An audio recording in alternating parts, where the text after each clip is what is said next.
good. So, welcome to East End Books, Ptown. Come on across.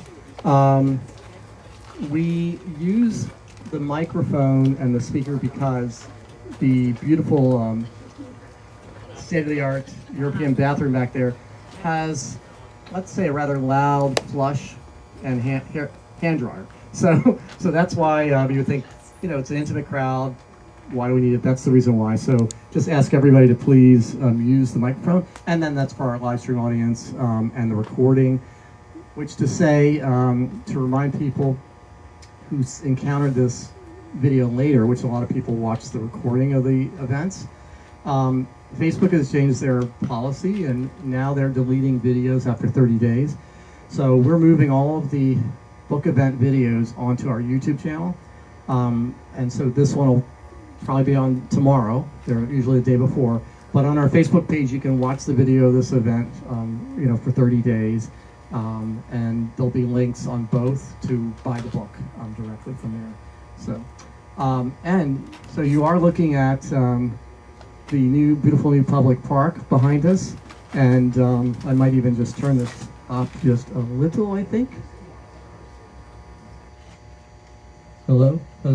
Okay. Hello? Okay. So, independent bookstores, we do it all, including live stream and everything.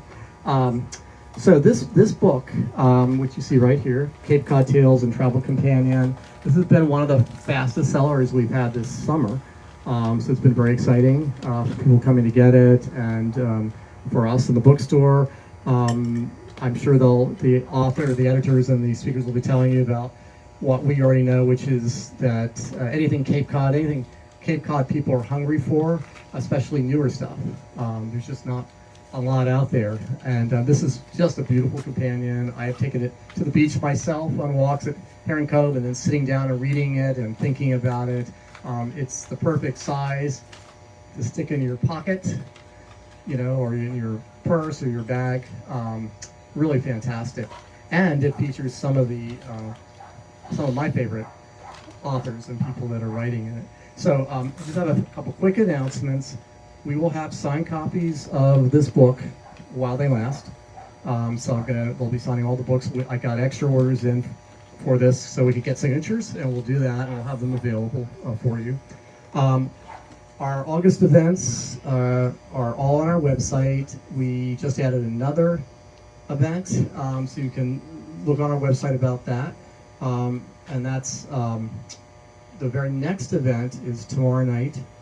It's here, and it's Brandon Robertson, Pastor Brandon Robertson, and Bruce Cole with Brandon's new book, Queer Christian. He is the pastor at Riverside Community Church in New York City, and pretty popular on TikTok. And so we're excited to have him here with us. And Bruce is an executive, a media executive. We'll say that, and you can say more tomorrow. And then a couple of events we've been asked. There are two authors that are coming this summer that will also be at our store in Boston and our new store in the Seaport. One is on August 23rd, we have Sam Garza Bernstein flying in from Porto, Portugal. He has a new book on Cesar Romero, fantastic new book, the original Joker. He will also appear in Boston at our store on August 27th. And then the other one that will be in both places is Lori Gwen Shapiro. We have Lori this Wednesday with a phenomenal new book, The Aviator and the Showman, which is about Amelia Earhart, and it's a gripping book. She'll be appearing alone here, but in September at our store in Boston, she'll be appearing with the author Tom Perrotta. So we're excited about that. Okay, so the rest of the schedule is on there. This Friday, the 15th, 5:30 p.m. at the Commons, I'm co-sponsoring, and the bookstore is sponsoring an event for the Theater Offensive, the Boston-based theater group that we're really excited about them getting soon. We'll be breaking ground for a theater in the Fenway, and I'm happy to be chairing their capital campaign for that. Here at this event on Friday, it's a low-key event. Come and go over the course of 3 hours. There'll be performances, but short performances throughout the whole time, so you're not going to be sitting there for half hour. There'll be food from Bespoke Soiree, which is Greg and his wonderful food there, and there'll be non-alcohol and alcohol, and there'll be music, and there will be raffles. A lot of businesses like Captain's Daughters, Helltown, East End Books have provided gift certificates, so that'll be there as well. If you want information, it's on our website, and you can see it there. Okay, so then tonight we have Campfire Stories, Cape Cod Tales and Travel Companion. We've got several people who contributed who will be talking, including the two editors who are here with us. There's a host of contributors, and I'll let them talk about that. It's also on our website. This has everything from local recommendations for outdoor exploration, select cultural activities, camping options, gateway towns, and more. It's expanding on the best-selling Campfire Stories volumes, which I've now, actually, as a result of your event, your book, I'm ordering some of the other series, so I didn't know about it, so I'm really excited about that. So the only other thing I would want to say is I want to thank Liz Bradfield, who is doing the live stream at the moment here, who is one of my favorite people and authors, and we have all of Liz's current books in the store, the bookstore, and as soon as it's available, we'll have her new book here as well. And then I know you have other authors that have books, so you can talk about that. We want to thank you all for coming. At the very end, there will be Q&A from the audience, and then we'll have a book signing. The only other thing I want to mention to everybody here is because there's some problem with the step here, we're just going to ask people to just go around the side to go into the store so that we avoid any potential injury. Thank you very much. Oh, thank you. Thank you. You're welcome. Thank you. What a lovely little bookstore. We're happy to be here. Hi, my name is Dave Kyu. I'm one of the co-editors of Campfire Stories. We had another event. We were at Mass Audubon. I feel like I was high energy last night. I'm going to be a little lower energy today. We've had a long day. We're out on the whale watch. We spent some time in Ptown. We went to the seashore back in Ptown, so it's been a long, hot day. Traveling with little kids. Traveling with little kids. They were hot and grumpy and hungry.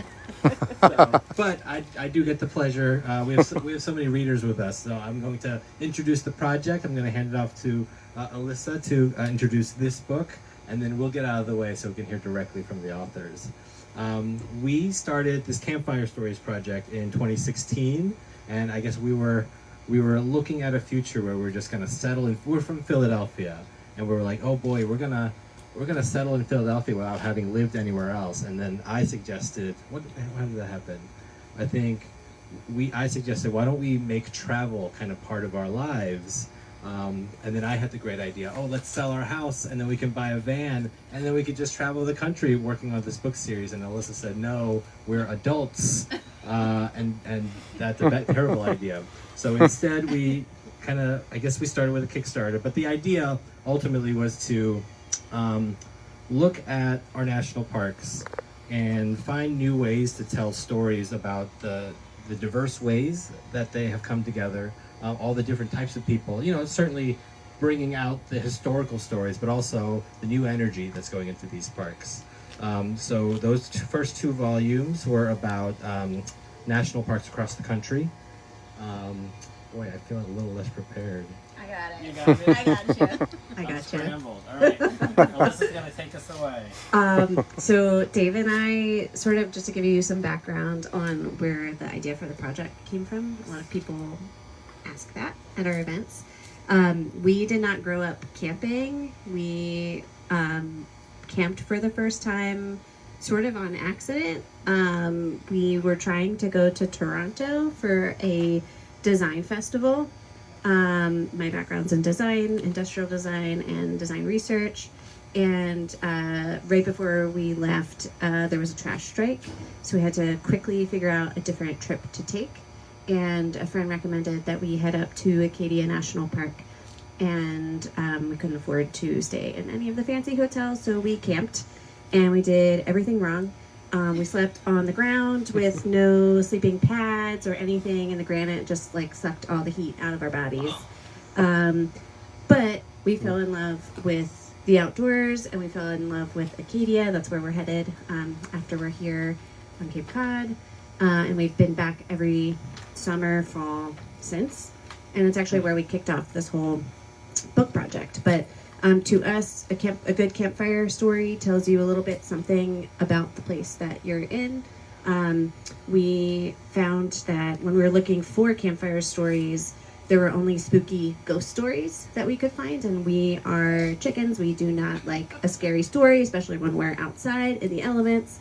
We were the people who like grab all of the free literature and brochures and papers at visitor centers because we wanted to learn everything about the flora, the fauna, everything we could, the history, the community of a place. And so when we had this idea for a book, I thought I could just buy a cute little present. At that time, it was Amazon. I'm so sorry. But it would have been an indie bookstore if I had known about it then. And I couldn't find it. It was just spooky ghost stories. So as Dave mentioned, we decided to sort of use this project as a way to travel to many places. We kicked off with national parks. We developed it in a time, it was the centennial celebration of the national park. So it felt like a good structure for places we can share outdoor stories from. And we hit the road, we tested our process, we figured out the special 3 questions, which are, what do you love about this place? What stories should we share about this place? And what stories should we not share about this place? And we found that those 3 questions get us to the ideas and the themes that we want to sort of express through the stories that we select and curate for the collection. We go to get the stories, there are several ways we go about it. We go to indie bookstores where they have great selections of local writers, publications that you cannot find anywhere else because maybe they're self-published, maybe they're small presses. We go to libraries, we go to archives in the national parks or in the regions. A lot of times you can find really special work that just hasn't made it far for whatever reason, in libraries especially. And you really get to know a place and a community through a library. I love libraries. They're a safe space, a creative place, and often just a wealth of knowledge about a community. So highly recommend, if you don't already, when you travel, go to the library. It's a cool way to get to know a place. So that's, and then we identify writers that we really like, that we feel like share authentic experiences in a place, and sometimes they have pieces that we may consider, and then other times we ask them to create one. And oftentimes when we are going through all our research, we're reading hundreds and hundreds of stories, and we kind of create like a rubric of the types of stories we feel like will capture a place. And if we don't have a story that we found that matches those themes, we'll often commission a story from that writer to create it. So unless you want to add anything, moving into the series. Oh yeah. I'm locked in now. We can start. So we're the editors. We're not the writers of these stories. But ultimately, what we're trying to do is we find songs, a collection of songs, ballads, poems, legends, myths that'll tell you something true about these places. We're trying to put together a collection that whether you visited these national parks, or in this case, whether you visited Cape Cod 0 times, or whether you visited 100 times, if you read the collection of these stories, you'll get a wide sense, a diverse sense, of a full picture of what it's like to have inhabited these places, to have founded these places, and to continue to love and preserve these places. So to tell you a little bit more about how this Cape Cod collection has come together, back to Ilyssa. So we have 2 volumes of national park anthologies.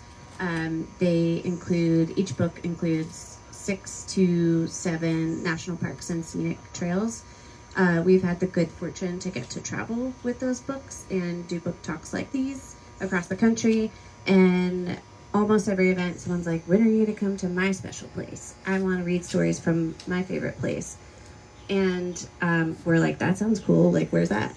The other question was, does it have a national park? And we started to feel really limited by our own structure, and especially because we know that there are good stories in all of the nooks and crannies of this country and beyond. And so we had this idea while on book tour, cruising around Washington State, that hey, maybe we extend this project to beloved regions, and we can go to a lot of other places and collect those stories. And the other part about it that we wanted to explore was building in this travel companion component. So recognizing our responsibility in maybe creating a little bit more of an interest in visiting some of the places. We wanted a space to have people travel a little bit more responsibly. So there's a how to travel well for suggestions for ways to support the community. There's a section on where to camp, things to do. So ways to experience the stories that are in the collection. It's a curated list of things to do, not like a full comprehensive travel guide.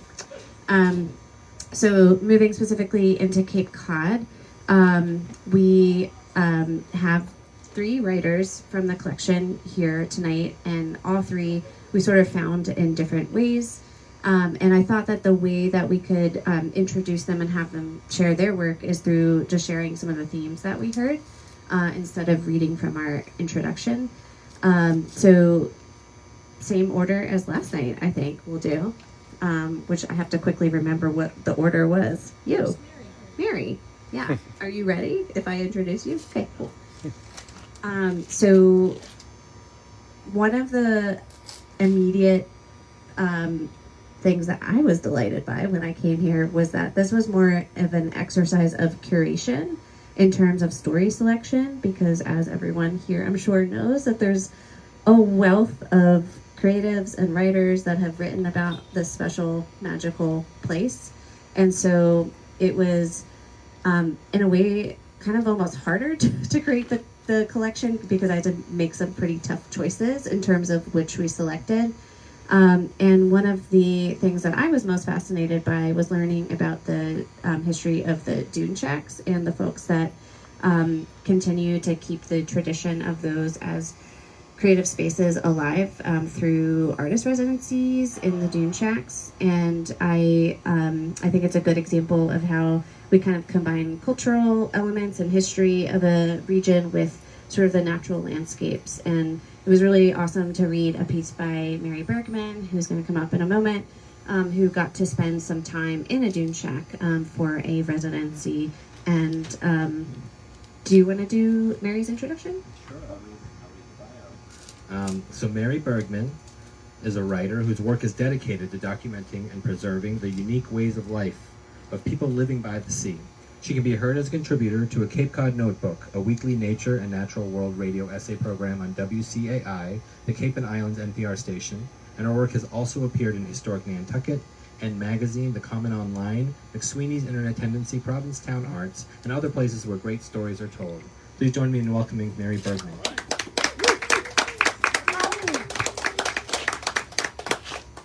Thank you. I'm pulling out my timer on my phone so that I don't talk too long. Sorry, I have a hearing problem for the drone. But also I'm somebody who loves a public restroom. So the drone of the restroom is in the back of my head, but I will lock in, as Dave said. It's interesting because Ilyssa was saying in her, and I thought about this last night when she said it, that there were no ghost stories in this book, and I thought, oh, I don't know about that. Because I think this, I grew up here. I lived on Nantucket for the last 11 years, year round. I work in historic preservation, and we're writers. Well, and when I was, we lived here for 20 plus years, and lived over on Howland Street for the last 10 years of that. And right on the other side of, we're right there at the end of the, right across the street from Mr. McCool's funeral home. And his boat was called No Wake, which I thought was the greatest name for both. Have the space if we could do that. And then Thanks. across the highway were the dunes, and we wandered around the dunes. We were sort of like in, but not quite in that literary world. We think about.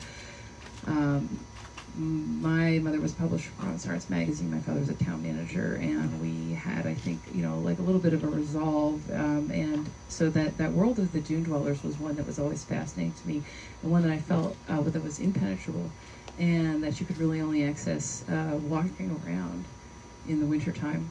And so when it was only really after I moved away and became old enough to, apply for these residencies and things myself, that I started finding access to the dunes. So stayed out there a couple times via the Peaked Hill Trust and the Provincetown Community Compact, Jay Critchley's nonprofit, and this piece is about the first time that I was out there, and I'm going to read a little bit of it. I think it's definitely a bit of a ghost story, as I do deal with some of the ghosts in the dunes and some of the ghosts in my life. I was really at a crossroads trying to figure out who I was. It's a piece I wrote in 2017, and it's 2025. When Ilyssa contacted me and said, "Do you have anything? We're doing this book. Do you have anything you want to submit or anything?" I pulled a few things together. And this is a piece that hadn't really ever found a home, so I was glad to be in this collection with so many great people, dead and alive, that I admire. It's called Washing Day in a Dune Shack. And before we began this, Carrie Buckley, who's here, was talking to my nephew Sal Falco and said, "Well, this is where the Pilgrims first landed. And when they got here, they washed their clothes." And it shows up in this piece. So it's, again, these myths, I think, that kind of haunt us too, right? The parabolic dunes of Provincetown more closely resemble a lunar landscape than any other earthly place. I say this with relative certainty, despite never having traveled to the moon, or very much at all. I've spent the better part of my life in the sand. In October, I lived a week in one of the primitive dune shacks that dot Provincetown's back shore, staring down the Atlantic. No electricity, no running water, and plenty of sand to sweep. There are 19 shacks in total along a 3-mile stretch, but this late in the season, all but 2 or 3 are unoccupied. Looking back across the miles of dunes to Provincetown, there are only 2 man-made indicators that there is a bustling town, a tiny heart pulsing on the other side of the sand. They were built 60 years apart, vastly different in style and in function. They are forever linked, serving as port and starboard beacons, calling me home. To the right, jutting above the rise of the foredune, is the Pilgrim Memorial Monument, the tallest all-granite structure in the United States. As a child, this was one of many that I would take pride in knowing about our small town and its relationship to the world beyond our shores. The monument was erected between 1907 and 1910 in an ongoing quest to remind the general public that the Mayflower first landed in Provincetown, not Plymouth. We still make the mistake. To the left, a 2.7 million gallon water tank painted sky blue sits atop a sand dune named for the biblical Mount Gilboa.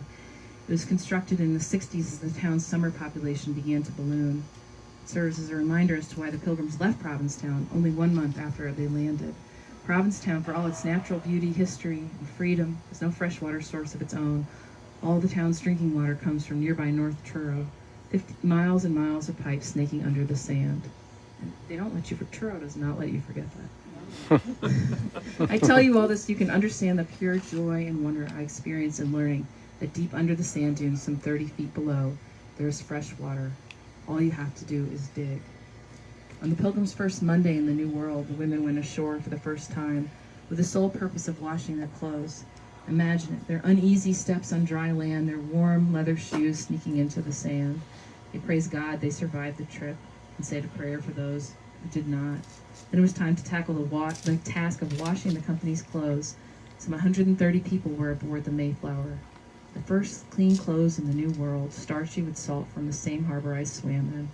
They must have strung up a clothesline, wool cloaks and threadbare skirts billowing out on the deck rails. I'm kind of skipping around, reading a few things. Time, like light, bends differently out here in the dunes. All the songs on WMR are from 30, 40 years ago. I keep the radio on all day. The DJs start taking up space in my head, each crazier than the last. I've since become like a major fan of WMR, but at the time I didn't get it. Here I am. Here I am in Helltown. Here I am on the wild back shore. There are 40 miles of outer beach from Provincetown to Eastham, and every couple of summers a backpacker or two attempts to follow in the footsteps of Thoreau. I start to wonder if these guys ever run into each other out there in their quest for seclusion. None of these great men of the dunes were all that alone. Thoreau had an unnamed traveling companion throughout much of Cape Cod. Henry Beston hung around the Coast Guard surfmen who patrolled the beach each night. But this time of year, it is only me and the SEALs and the radio station. Even Harry Kemp had friends who would carry him home when he got too drunk to walk. So it goes on like that. But that's the piece.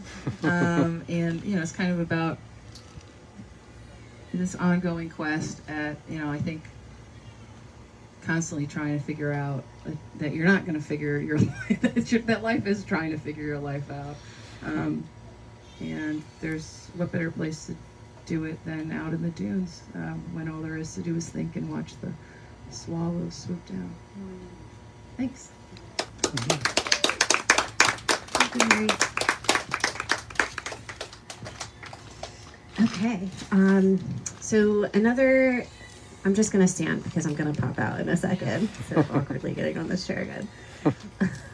Another major theme of our research here, our travel here, was around marine life. Dave and I first came here pre-kids, probably over a decade ago. We got to see humpbacks breaching in the water, and it was really incredible, and I'll remember that moment forever. And we went and saw whales today, and that was pretty cool too. So we thought that whales were going to be our big marine mammal story, and I pretty soon after getting here realized I also needed a shark story.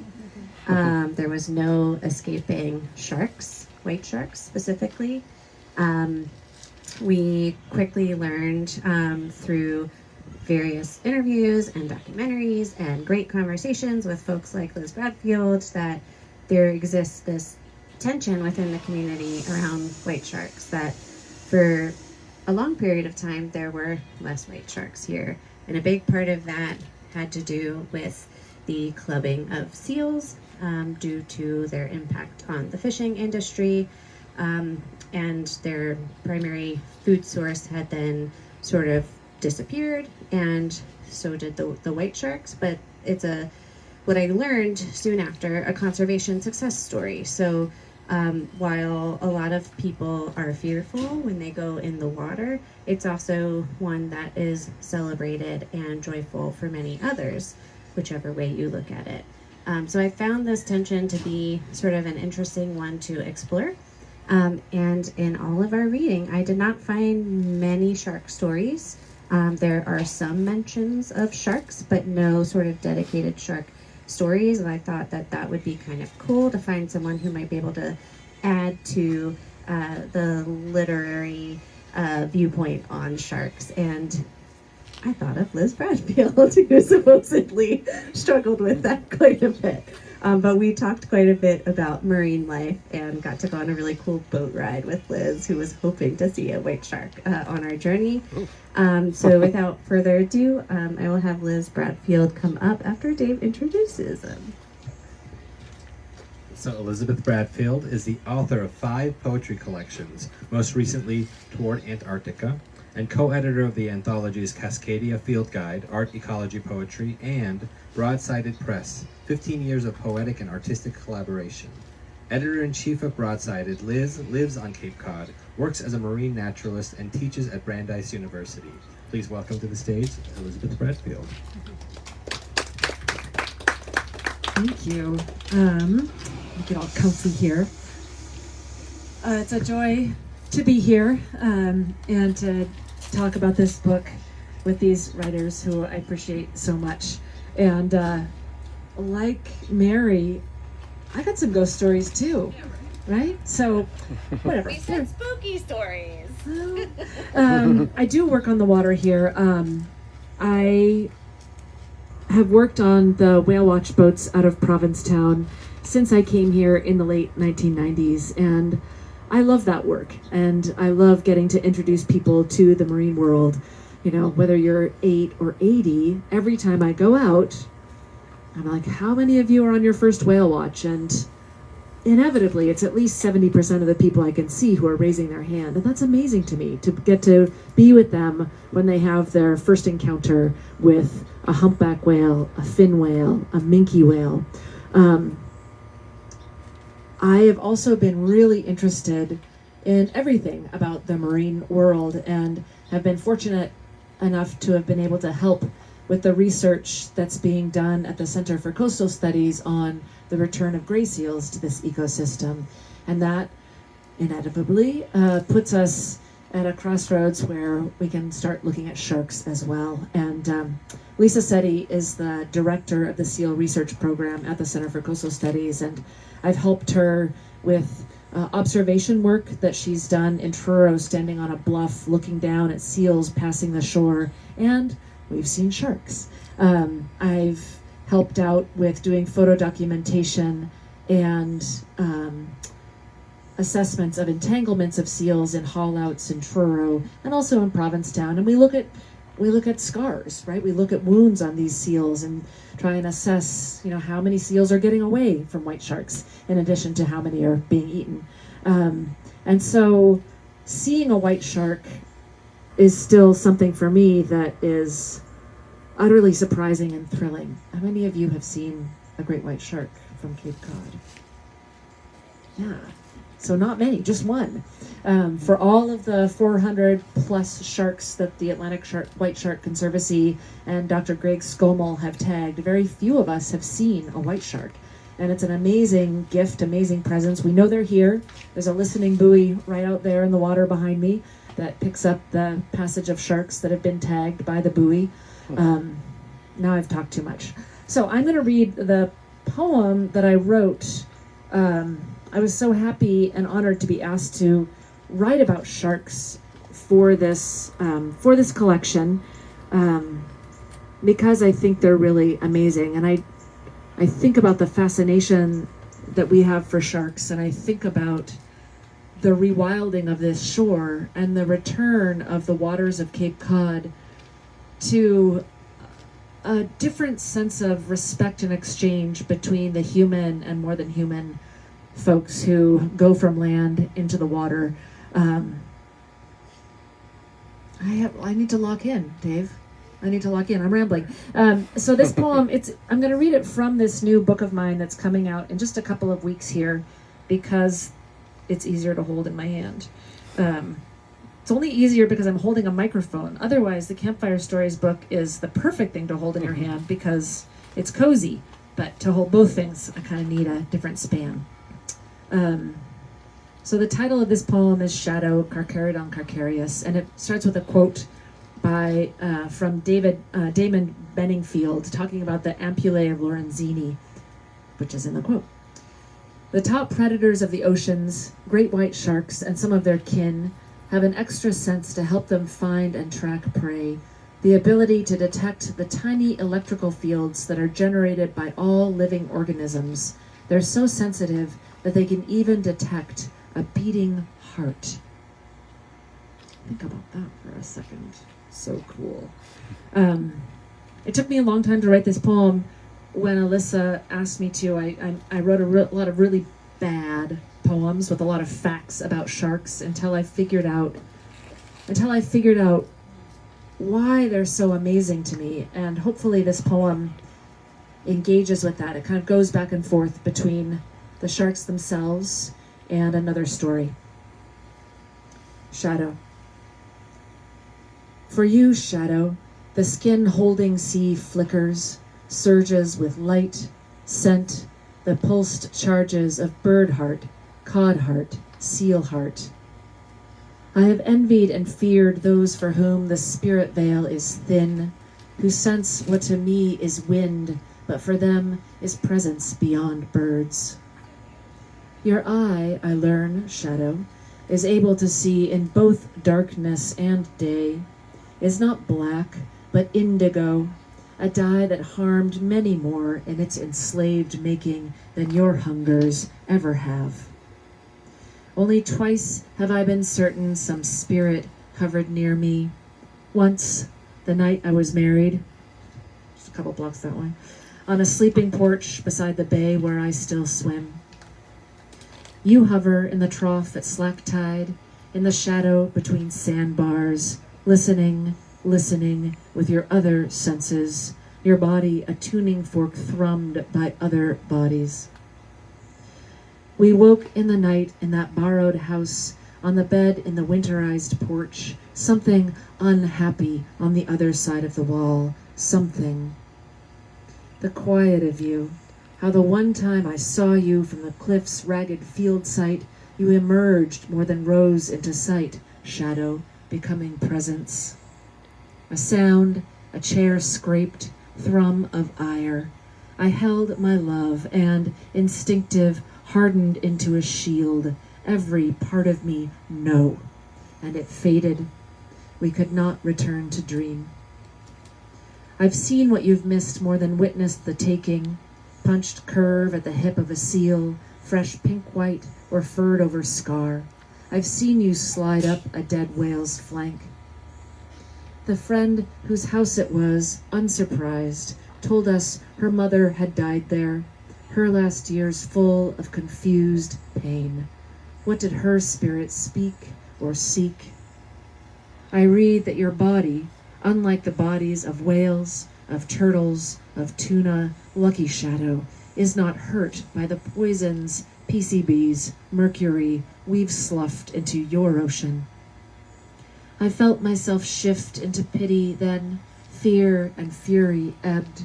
With the senses I have, I can't sense much of the worlds I live alongside, signaling over me.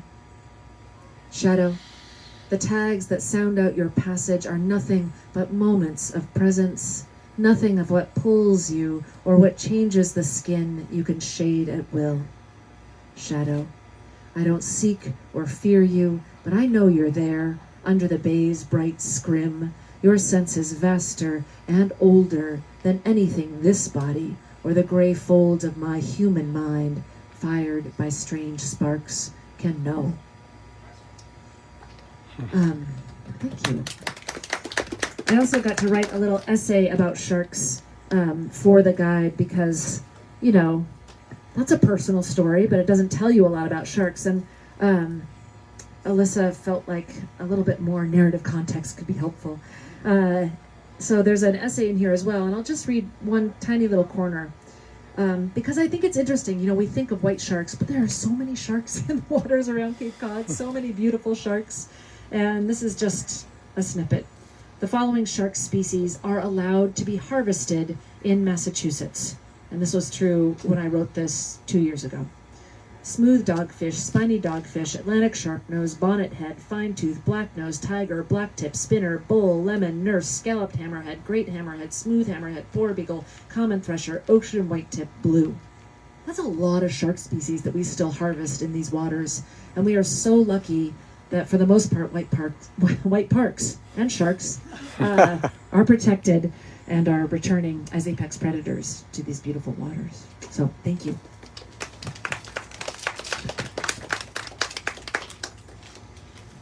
Thank you, Liz.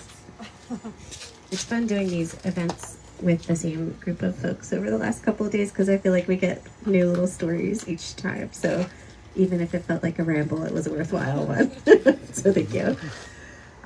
So for our last theme and our last contributor, writer, poet that we have here today, another theme that really struck me when I came that I was really interested in having captured in the book is the idea of change and how change is the only constant here on Cape Cod.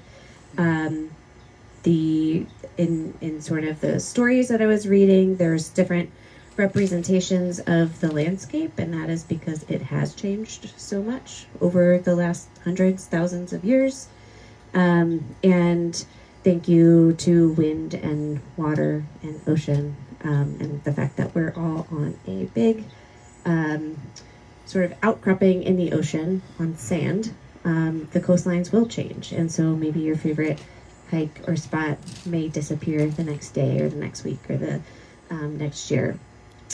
So I was so delighted to come across Carrie's piece, and I know she has a great story to sort of cue up her poem that she contributed. So I won't ramble more, and I'll let Dave do an intro. So, Carrie Koscher lives and writes on Cape Cod. She crafts strange little works of fiction and poetry as a conduit for wonder, solace, and vitality. Koscher's chapbook of poetry, Liquid Song, was published in April 2020 by Finishing Line Press. Her writing can be found in Review Americana, The Lion Review, Adana, Altered States, Nine Patch, Zetetic, Claudia Speaks, Novelty, and Canary. Please join me in welcoming Carrie Koscher.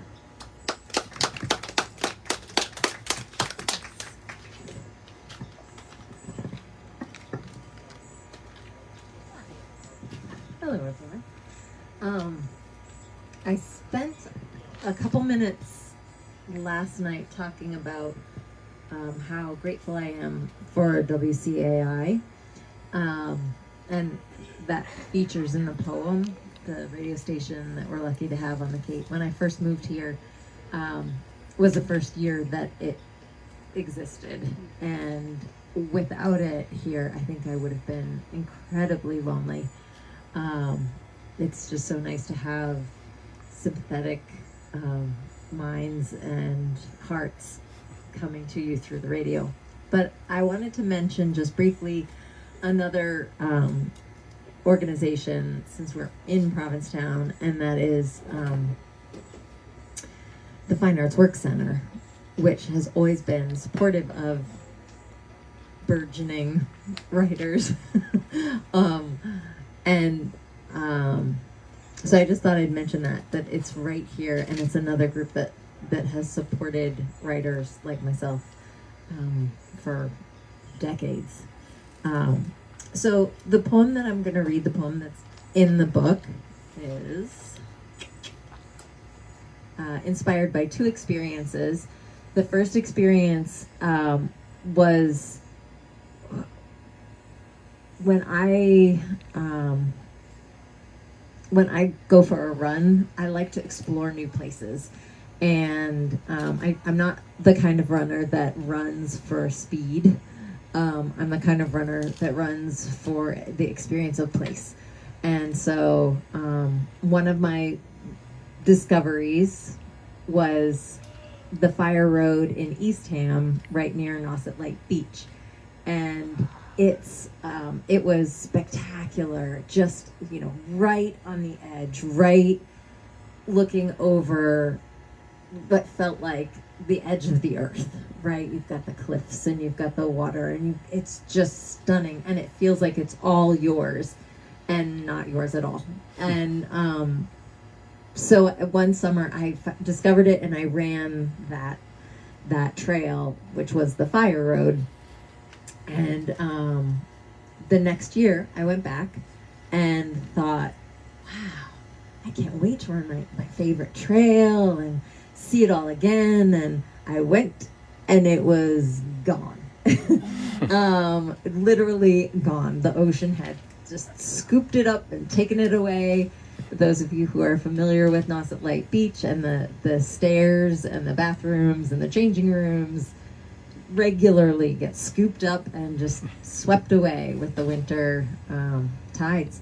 And so I was devastated by this. And right around the same time, I heard a radio program on WCAI in which a professor was, a geology professor, was explaining how we can fight this changing sands, shifting sands, and we can, as we commonly do, we can build structures and barriers and seawalls and keep putting up the stairs to Nauset Lake Beach, which they no longer do, right? They don't do that anymore.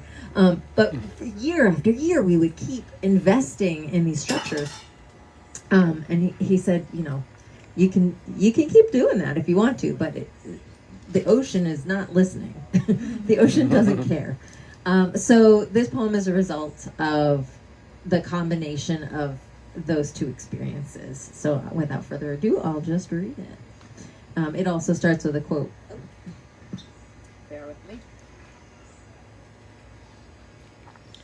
I'm still getting used to wearing reading glasses. So, okay. Learning to live with water. Geologically speaking, Cape Cod is little more than a constantly shifting sandbar.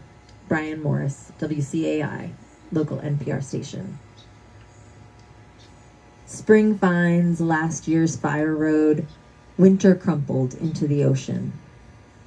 On the radio, the geology professor says, we can have buildings or we can have beaches. We cannot have both.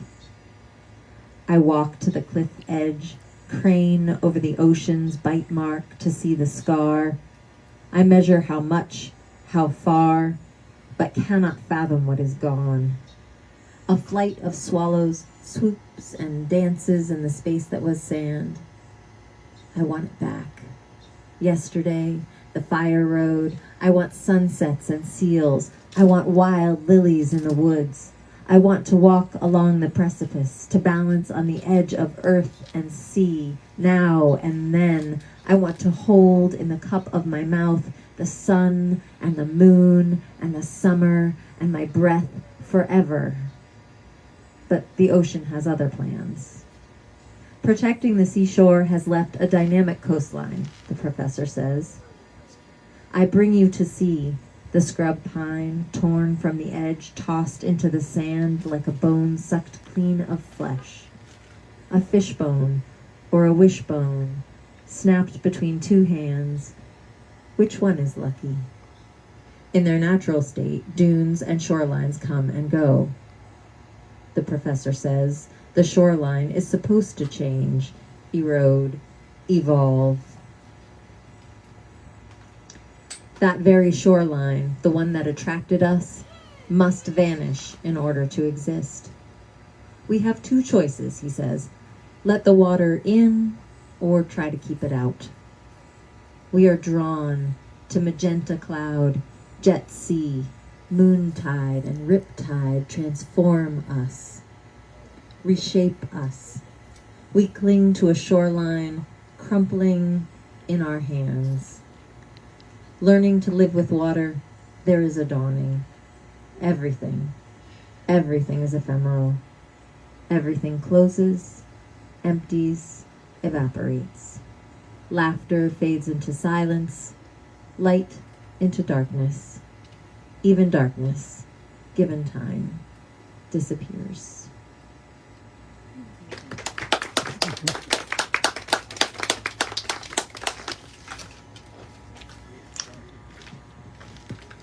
Thank you, Carrie. I'm happy to be the mic runner for anybody who has questions for either us or any of the authors.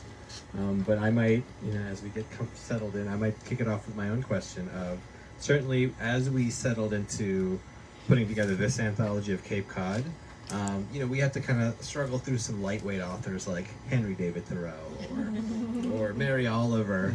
I guess there's just, we were contending with such a rich literary legacy in Cape Cod, and I'm just curious, why do you think there are so many writers that have been attracted to not only taking place here, but writing about the Cape? Or what inspires you to write about the Cape? I mean, I think you have this beautiful place that's a pretty easy commute from major cities that have attracted major intellects for a long time and supported them.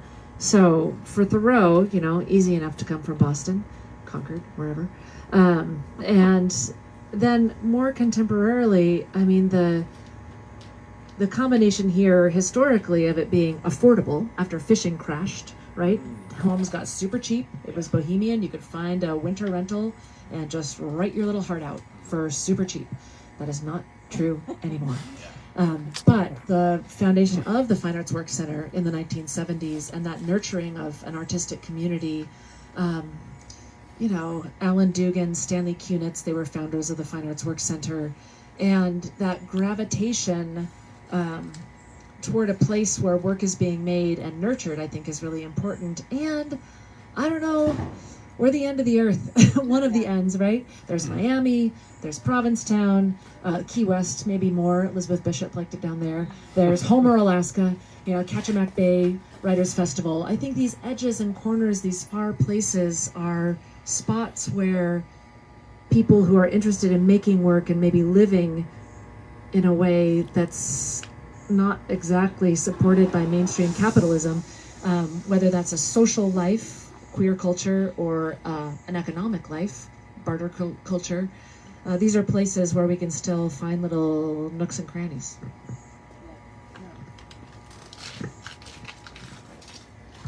That's a great question. It's interesting to hear Elizabeth talk about barter culture. I was thinking about that a lot, and just about this is a place too where, like, you know, growing up here and engaging with so many of the writers of the things that have been written about Provincetown, how many of them like Thoreau was on vacation, you know? The Pilgrims were here for 5 weeks, you know, they were like seasonal renters. You know, and the idea of like, how does that differ between like Beston, who was here for a year, although not a year all at once, and how do you know, get to know a place? And I always think like it's, you know, so great that the Work Center fellows are here in the off season when they're seeing, you know, the real Provincetown.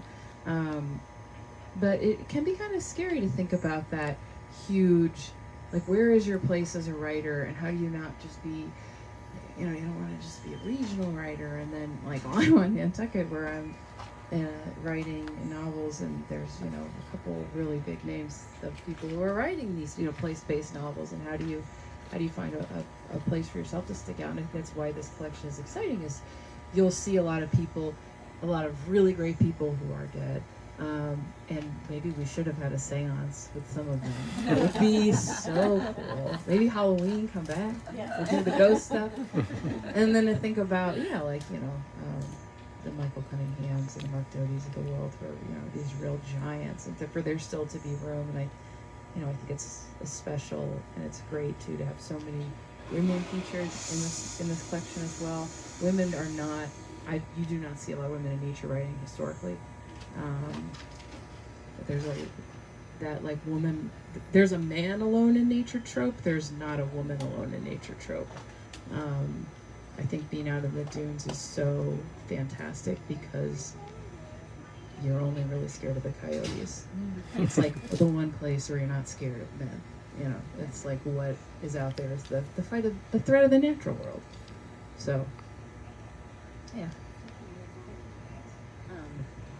I think I'm not sure how much I have to add, except that to build on what you both said, this feeling of being able to just be, and uniquely Provincetown, but also Cape Cod in general, just because you can get away from the expectations and the norms of society, as you said, and it's.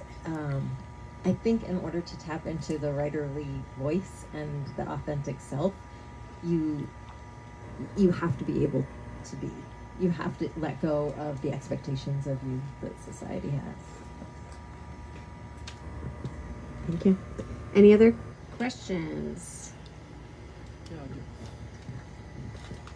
Thanks. This may be off the wall as a question, but this really doesn't have to do with your guides, except it kind of does. And that's, I wonder if you have any notion about why, when people were painting beaches in the 1860s and 1870s and 80s, why artists didn't come here. Writers came here, and writers followed Thoreau. But no artists did until the turn of the century, and that's when the Provincetown art colony started. And I wondered if any of you writers had any notion about that. Why? The historian's coming to the rescue. Okay, first come the fish, then come the fishermen, then come the artists, then come the tourists. And that's the story of almost every coastal place. And I think it's, but you're talking about like great landscape painters, like. I'm talking about the painters like like John Kensett and Sanford Gifford and Fitzhugh. Well, there is. I mean, I was at Tim's used bookstore today, and 1915 is like the big year, right? That's the year the art colony. I'm talking 1860. Yeah, I'm trying to think what was happening here in 1860. No painters. No painters here in Fort 1860. Ridiculous and Fort Useless. Yeah, Fort Ridiculous and Fort Useless, right? This sounds like a question for Jim Bacher. Right. So why, or Christine, and I, what do you think? I have a thought. I think it's because then fishing was still booming, even though it was the Civil War, and artists couldn't afford it. The town was built up. There was a huge fishing concern. There was a whaling concern. Yeah. When that tanked, that's when the artists and the writers moved in. And we were Arctic whaling through the 1990s, early 1900s. I mean, John Cook was going down 1904. Saying where Provincetown art was in Arctic whaling for a lot longer than other places, than Nantucket, New Bedford, things like that. You're probably right when you think about that, like old Portuguese women renting to artists and the nice boys in there. There's a great, what is it? I think, I don't know which book that says, they use the same bathwater, and so that was like the Portuguese women loved renting to gay men because of it's in one of these great Provincetown art colony books. Maybe Mary Hayden Vorse is the answer too, but I think Liz is right. Yeah, it says the economy declines, and you've always seen that. Provincetown's economy crashed in the 90s in the AIDS crisis. Once again, everything that goes up must come down. I don't know where everybody. It's hard to be an artist now. I mean, we all have other jobs.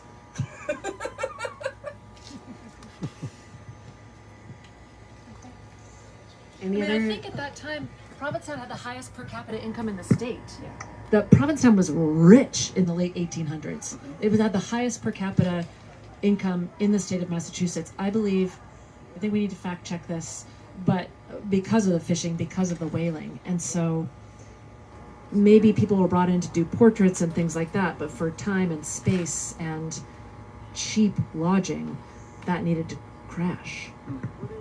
It's very hard to get to too. Before you've filled in the Old East Harbor and you create Pilgrim Lake and you create Beach Point, you're just either going by ship to Wellfleet or going up over those sand dunes, which I had the parabolic dunes. Carrie, you were our historian. Anything to add? Well, An artist, visual artist. the railroad really didn't come in until the 1870s, right? Yeah. And who was painting seascapes in the 1860s? And most of the artists, Fitzhugh Lane in Gloucester, Sanford Gifford in New York, at Long Island, and New Jersey, and others like that. There were a lot of seascape artists who lived in New York. I mean, they had almost all of them had studios in the 10th Street Studio Building, but then they went to other places, and it just seems to me the Luminists that got coined at Harvard in the 1950s, those people were painting in the 60s and 70s, and they were all New York oriented, except for Lane, who was in Gloucester. But they painted landscapes that are perfect for here. Yeah. I mean, they should have been painting here, but they didn't. I really appreciate the interest, the responses to that. So we'll hang out a little longer. We'll sign books. You can also talk to any of the authors. I might just offer a closing thought of I don't know if we emphasize this enough in our intro, but one of the reasons that we write Campfire Stories is because we do want to kind of make the outdoors more accessible for more people. I think, especially as we dive into a lot of these preservation narratives, I think what we're trying to push back against is that outdoor. A lot of the times when you see the outdoors advertised, people, it's a white man alone, whitewater raft, doing some type of extreme sport, and even the classic narratives. I remember talking to some friends at Yosemite Conservancy, saying, when they show a picture of John Muir to their constituents, they say, it's like, oh yeah, that's John Muir. That's great. We love him. He's father of conservation. When more and more in Yosemite, they're seeing Mexican families come out and use the park, but then they show them a picture of John Muir and they say, who is that man? Why is he alone in the woods? I don't trust him. So I think we try to find diverse stories because we need more people to access the outdoors. But the strategy of Campfire Stories is we do kind of share that myth. We do start with the Thoreau, we start with the Beston. But that's why it's both a historical collection and a contemporary collection. A lot of the times there were certain people, white men, that were allowed to write about nature, that were published, that were collected in libraries. And I think after we did the first volume, that's when we realized, oh, this is one type of book, one type of person that we've collected. But at the same time, I want to turn everyone on to Ruth Moore, because that we started this project in Arcadia National Park because we had been going there for like 15 years already when we decided we wanted to do this project, and we were unsure of whether we would be able to find any of these stories. Were enough people writing about place in a contemporary context that we'd be able to pull together this collection. And Ruth Moore wasn't contemporary, but here was that we're at the Southwest Harbor Library, and they had a bumper sticker said, "I read Ruth Moore." So already there's some kind of like secret language going on. But we learned that Ruth Moore is writing about place. Ruth Moore is living with her friend, built her own house in Southwest Harbor. Here's a queer woman who's written so well about place that she was recognized, and she also got that pushback. Why do you write only about Wayne? Why do you write only regionally? And Ruth Moore's response was always, if I write well about this place, I will write about every place. There's a universality here. So I think that when we discovered Ruth Moore, that's when we discovered that this project was possible. And so I want to celebrate the fact that that these readers have come out with us. Yes, we may be sharing this space with the ghosts of the great writers, but I'm so glad that these are the writers that have come out and shared this space with us. And I just want to close with a thank you. Thank you for making your work, and thank you for sharing it with us in this catalog with this reading tonight. Wonderful. And thank you everybody for coming out and continuing to listen to stories about place.